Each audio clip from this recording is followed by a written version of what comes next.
Do you want to know one of my favorite species of birds that I've been absolutely fascinated with for years, but I haven't got to see yet?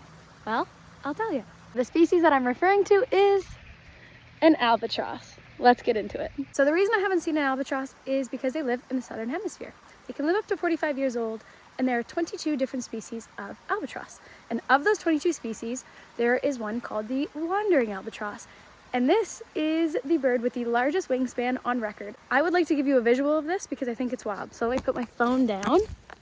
So this is me, obviously, and this is the wingspan of a wandering albatross, which is absolutely insane. Their wingspan can be up to 12 feet.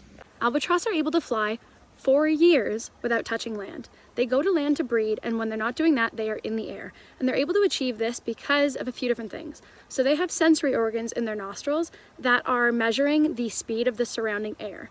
And in doing this, they're able to use the wind as an asset. They use this technique called dynamic soaring, which basically means that they're sort of diving and coming back up and sort of like, it looks like a roller coaster, but they're using the wind as momentum.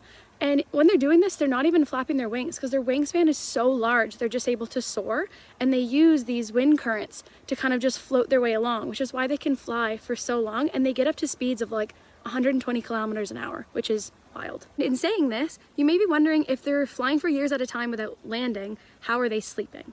Well, I would love to tell you.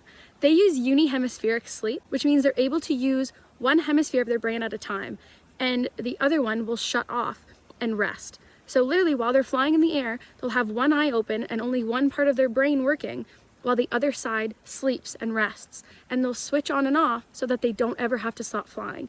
And unihemispheric sleep isn't unique to albatross. Species like manatees, seals, falcons, even mallard ducks use this. And it's a little bit different across species, but for example, a mallard duck would use it to be ready to flee if there's a threat.